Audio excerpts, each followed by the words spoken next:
So then, football did not come home this summer. Let's get back to club football then. Today, I'm going to do my very own early Premier League predictions for the 24-25 season. Welcome back to yet another video, guys. Today, as I say, I'm doing my own early Premier League predictions. I did do a joint one with Sophie a few weeks ago, but today I'm doing one on my own based on some recent transfer activity. And yes, I still will be doing an official prediction a bit closer to the start of the season, but I thought we could do this today for a bit of fun. Feel free to share your predictions down in the comments. I am expecting to see some comments from people going, my team should be higher, you've got this completely wrong. Okay, share your predictions down below. It's just a bit of fun. If you enjoy the video and football content, let's go for 2,000 likes. Click that like button, and we are less than 10 subscribers away from 69,000 subs. So hit that subscribe button to get your Premier League fix, and let's get into the predictions. Here we go then. Here is a tier list for my early Premier League predictions. We've got the top 4, the top 8, mid-table, staying up, and the bottom 3. And you guys know the drill. There's teams across the bottom. I've got to put them onto this tier list. It might take a little bit of jigging around. I've looked at the recent transfer activity. I haven't pre-planned my predictions, so I'm going to do this off the cuff. Let's start with Arsenal. Fairly straightforward, I think. Top 4. I would expect them to challenge for the title again.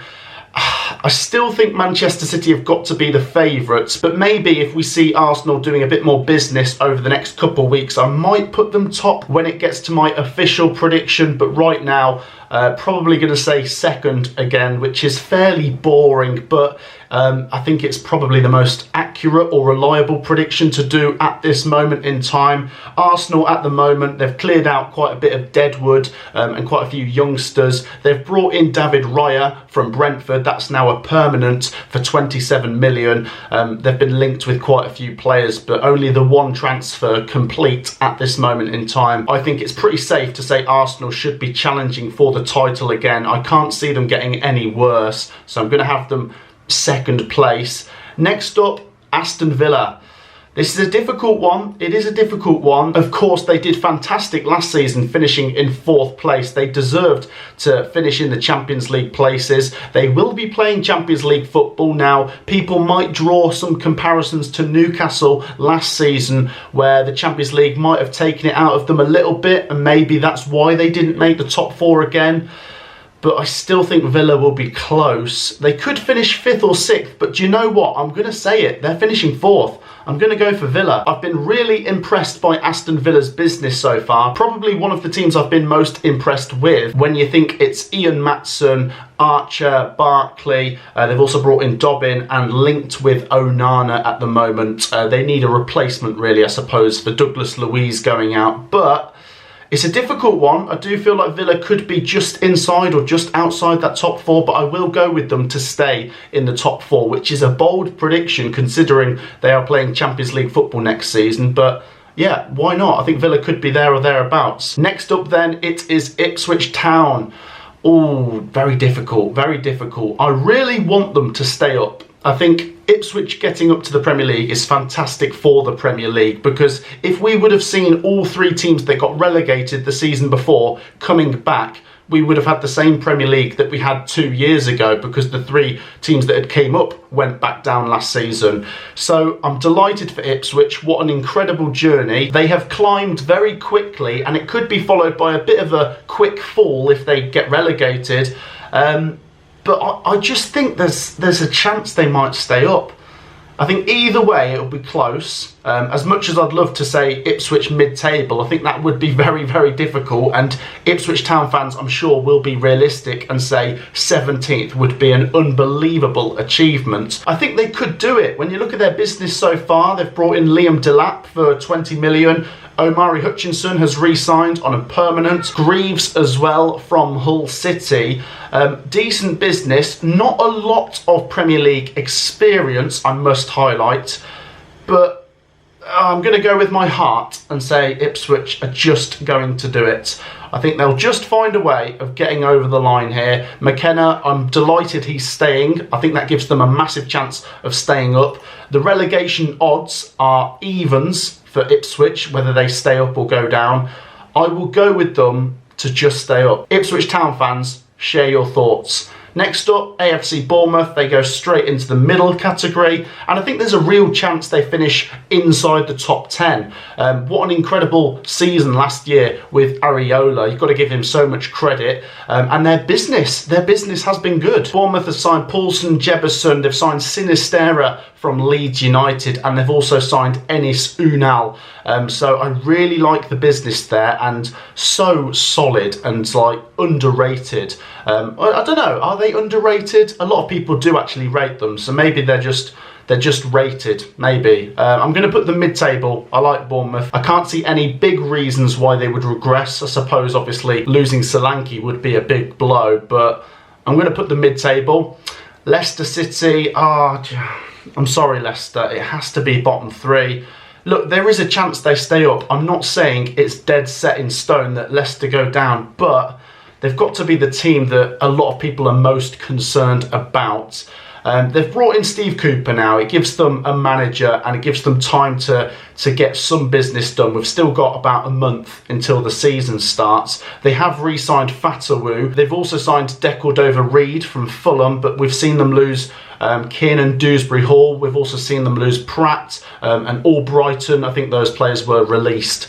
Yeah, a big opportunity, I suppose, for Steve Cooper to prove himself. And look, I'm not against Leicester. If they stay up, fair play to them. But I'm going to have them to go down. It's very difficult, this. Very difficult predicting the teams to go down. And I don't want to be boring and predict all 3 teams that have come up to go down. But there's a chance 1 or 2, possibly 3, go back down. And next up, we've got Southampton.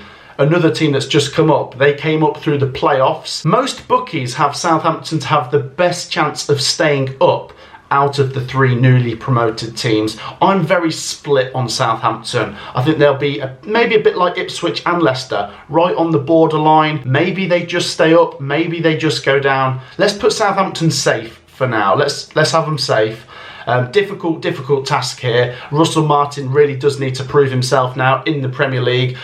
They probably need to hit the ground running. I think they've got Newcastle away and then it's Forest at home. That's a big game already. Southampton have really got to pick up those points at St Mary's. They've signed Ronnie Edwards. They've also signed Adam Lallana and Harwood Bellis as well. Decent activity. I also hope to see Adam Armstrong proving himself in the Premier League now, going out and getting 10 goals plus would be great. They have lost a couple of players that include the likes of Stuart Armstrong, but look, they've got to improve the quality. I'll have Southampton to just stay up for now. Next up, Chelsea. Chelsea's difficult. The bookies have Chelsea to sneak into 4th place. It's really hard. They've changed the manager, so, you know, good luck to Enzo Maresca. Certainly got some good players there. I think we can all say Cole Palmer is one of the best players in the Premier League. Still surprises me that Manchester City didn't utilise him, but then when you've got so much quality, I don't know, maybe he was just overlooked. Otherwise, Chelsea have been pretty busy. They've signed Dewsbury Hall for 30 million. They've signed Estevao Willian for 29 million, and they've been busy and they're spending money, so expectation has got to be high. I'm going to put Chelsea 5th. I think I'll go with 5th, which is a slight improvement on last season. They're 17-1 to win the league, by the way. Let's have them 5th. Next up, Everton. Mid-table? Let's say 14th. I think that'd be a decent season. I'm sure there's Everton fans watching this that believe they can finish higher than that, and it's possible. They did finish 16th last year, but with the points added back on, they would have finished 12th. Now, if you can guarantee me right now that Everton won't have any more financial problems and everything is sound off the pitch, then yeah, I don't see them going down. I know there's a couple people I've seen predicting them to go down, but I don't see it. Sean Dyche, solid manager. And Everton fans, I'm looking forward to going to the Coventry-Everton pre-season friendly in a week or 2. I'm going to have Everton to finish 14th, so just at the top of this category here. Next up, Forest. I think I'm going to go with the same as Everton here, about 14th or 15th for Forest. I think they survive a bit more comfortably than last season. There's an opportunity for them to push on as well. The same things that could be said for Everton can be said for Forest. If everything is sound off the pitch financially, there's reasons to be optimistic. You know, I think when we got to the end of last season, the Forest fans were just relieved that the season was done after what was really a hectic season with financial punishments and refereeing decisions that didn't go their way and Mark Clattenburg and everything. The main thing is for me that Nuno, who I did think proved himself fairly well at Forest. I mean, he wasn't perfect, but he wasn't terrible, and he did keep them up. He's got a full summer now to get some business done, and we've already seen some of it with the likes of Elliot Anderson being signed from Newcastle United. We've also seen Carlos Miguel and Marko Stamjanic signing for Forest, so I think they're building up a team that's going to be, I don't know, 40 points plus, and you know, if they can continue to grind out results at the City Ground, which I think they're synonymous for, plus a few more away results, yeah, I think they stay up a bit more comfortably. I'll say like 14th or 15th. Forest fans, share your thoughts. I think you will improve a bit on last season. Let's have you there. I don't know, about the same, Everton and Forest for me.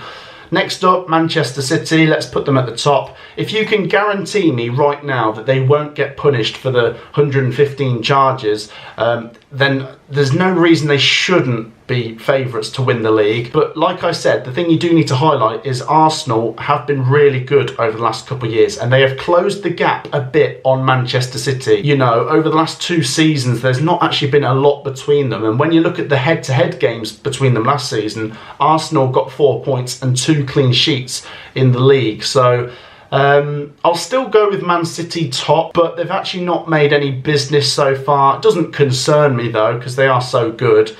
So let's have them top. Next up is Crystal Palace. I like Crystal Palace. I do like Crystal Palace. I thought they were so good towards the end of last season, and a full season with Glasner and a full transfer window. They could do very well, couldn't they? They have lost Elise to Bayern Munich, but it has brought them 50 million, which is brilliant. Can they hang on to Eze though? Because he is so crucial. Those 2 players in particular were fantastic last season. We have seen Crystal Palace signing Chadi Riyad though. I think that's a really good bit of business. Just a really exciting team. I'm gonna go in the top half here, about 9th or 10th, just ahead of Bournemouth for me. There's no, I don't know, could they, I suppose they could get into the top 8, but it is a very difficult bridge to climb. I'll go 9th or 10th, which I think is fair. Palace fans, do be sure to share your thoughts. Next up, we've got Fulham. They've not actually done any business yet, but I'm not too concerned for them. So I'll go similar to last season, about 13th. I suppose right now, with not many players coming in, there is an argument to be made that they could finish a little bit lower, but they're fairly steady, aren't they, Fulham, with Marco Silva. We have seen a couple of players going out the door, Tosin, Rodak, but yeah, mid-table for me for Fulham. Next up is Liverpool.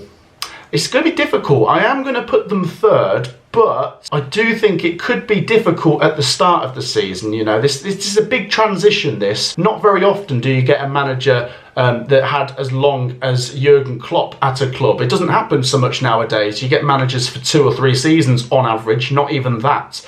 And Jurgen Klopp did build a legacy. There's big superstars that have gone, of course, but they've still got a very strong spine. And Arne Slot does need to put his own spin on things. I'm going to go 3rd, but it's a very difficult one, I must say. Let's have them there. Let's have them to do as well as last season. I just think, like I say, so long as they keep the spine, they should be fine. Newcastle United. A real opportunity for them to get back into the top 4, I think. With no European football, I do think that could play to their advantage. Eddie Howe, a great manager. I do rate him. And they have been busy. They've signed Lewis Hall for 28 million, Vlachodimos and John Ruddy. They've also signed Lloyd Kelly from AFC Bournemouth. It's always difficult predicting the European places, but I will have Newcastle to get Europa League. I'm going to go next to Chelsea, about 6th place. As I said, they might sneak into the top 4. I'm sure there's Newcastle fans watching that will be hoping for that. But in my opinion, I do think there's very little to separate some of the teams here. So you are entitled to your opinions, but I'm going to go with that. I'm going to have Tottenham 7th, which is a little decline, but they were slightly declining towards the end of last season. Look, I do like Postecoglou. They caught everyone by surprise last season. I thought they were so good at the start of the season. But it did fizzle out a bit, and then when his football doesn't work, it's quite bad. You know, we saw them get shown up quite a bit. Very exciting though on the eye. I do like watching Tottenham. They've signed Timo Werner, and they've also signed Archie Gray from Leeds United. Decent signing that. I'll have them 7th, but once again, they could be 5th or 6th maybe. Brighton are next. Oh, difficult with Brighton. You usually expect them to be about just inside the top half. I mean, possibly challenging for Europe now that they're not playing in Europe. But it is a transitional change in this summer, you know, with the change in management, of course. They've brought in Ursula, and they have been really busy, actually. When I look at the business, Osman, 16 million, Yakuba Minter, 25 million, Mats Vafer, 25 million. A few players going out the door like Adam Lallana, but they're busy. They're spending money. They've got to just hope it doesn't backfire. I think it's fairly safe to put them in the top half. Can they get into Europe? I won't rule it out, but I won't go for it right now. I will say about 10th. Oh, hang on. 10th. There we go. Yeah, I think that actually works. About 10th place. West Ham United up next. Another team a bit similar to Brighton. They were in Europe last season. They're not in Europe this season. And they've had a change in management, obviously bringing in Julian Lopetegui. And they've been quite busy as well. They've brought in Luis Guilherme. I think we spoke about that last time we spoke about the Premier League predictions. And they brought in Max Kilman from Wolverhampton Wanderers. I'm going to say West Ham are... I'm going to go next to Palace. No, I'll have West Ham 9th, Palace 10th, and then Brighton, Bournemouth, Fulham. Yeah, that's my mid-table. I think West Ham will be just behind that top 8. They could sneak in there, but I'll have them just behind it. Once again, it might take Lopetegui a couple of weeks to get going and find his feet, possibly. But solid team otherwise. They've brought in a couple of decent players. Let's have them in 9th. Manchester United are up next. They're definitely going in the top 8. Do I have them ahead of Spurs? Let's put them there for now. Let's have a look. Man City, Arsenal, Liverpool, Villa, Chelsea, Newcastle, Spurs, United. I'm going to go with that. I think that will be the top 8. It's interesting over the last couple of seasons that the so-called top 6 or big 6 has become a top 8. You know, Newcastle and Villa have joined the club. You've still got the likes of West Ham and Brighton and Palace that might sniff around the European places, but I think Man United will be in the top 8, but they possibly could miss out on Europe. They are playing in Europe this time round, Europa League football. They are sticking with Ten Hag, which is interesting. I'm not 100% sure if I agree with that, and it's not because I think Ten Hag's terrible. He has proven himself before Manchester United, and let's not take away those 2 trophies that Manchester United have won, but the league performance last year wasn't great. The FA Cup semi-final against Coventry, they were not great, you know. Fair play to them for beating Man City in the final, but they only just got there. I don't know, like I say, it's a bit difficult, Manchester United. The expectation is always higher than where they deliver. And that's just because they are such a big club, of course. The business, they have spent quite a bit of money. Silva Mexes has come in and Joshua Zirkzee as well. So, yeah, once again, as you'd expect, Manchester United will spend money. We've seen Martial and Varane going out the door. I'm going to have them top 8, but I won't put them any higher just yet. Manchester United fans, do be sure to share your thoughts. Next up, we're going to have Brentford, and I've noticed I'm leaving myself open for a couple of relegated teams here. Now, would I be surprised if Brentford went down? Possibly. They've actually spent a little bit of money. Igor Thiago for 30 million. Benjamin Frederick has come in. We spoke about David Raya going out to Arsenal. They did regress last season, didn't they? They weren't as good. But they might still just stay up again. They might improve. They might be mid-table. But like I say, very competitive down the bottom. And I do expect the 3 teams that have come up this time round to put up more of a fight than the teams last time. And Brentford would have finished a little bit lower last year if Everton didn't have a points deduction. So I'm going to say, I'm going to be brutal. I'm going to go with Brentford to go down. Not below Leicester, let's have them there. That is brutal. I hate relegating teams, but I do have to pick 3 teams to go down. And right now I will go with Brentford, but I'm sorry to my friends that support Brentford. So sorry. And then Wolves. Do I relegate Wolves? I can't relegate Wolves. The bookies have had Wolves to drop down the table a little bit when I've looked at their predictions that have changed over the last month or so. They've gone from being predicted to finish 13th down to 15th. Last season, Wolves did finish 14th. If Everton had their points added back on, Wolves would have finished 15th. I'm going to go roughly the same. So far, Wolves' business, they've signed Tommy Doyle and Rodrigo Gomez. We spoke about the fact that Max Kilman has gone. Still, right now, there's players that are rumoured to join Wolves and leave Wolves. So we have to watch this space. It's still quite early, but I can't relegate them. I do. Yeah, let's have them stay up. Oh, jeez. That's going to have to relegate Southampton, I think. It's so hard. I hate relegation predictions, but I have to do it. Okay, that's my table. I'm going to go with that. Man City, Arsenal, Liverpool, Villa, Chelsea, Newcastle, Spurs, Man United, West Ham, Palace, Brighton, Bournemouth, Fulham, Everton, Forest, Wolves, Ipswich, Southampton, Brentford, Leicester. Okay, I'm going to roll with that. I'm not sure if I actually agree with my own prediction. Anyway, it's not a bad prediction, but I can already see a few things that I might get wrong. But do you know what? I'm going to go with that. It's difficult predicting this league. That's all I'm going to say. I'll put it to you guys to do your predictions down in the comments. Let me know how you think the Premier League table will finish next season. Like I said, my official predictions will come towards the start of the new season, but that is my early predictions on my own. Let me know your thoughts. If you've enjoyed the video, make sure to drop a like. It takes 2 seconds, and make sure to subscribe as we close in on 69,000 subscribers. Thank you for your support, guys. I will see you in the next video. Take care. Peace out.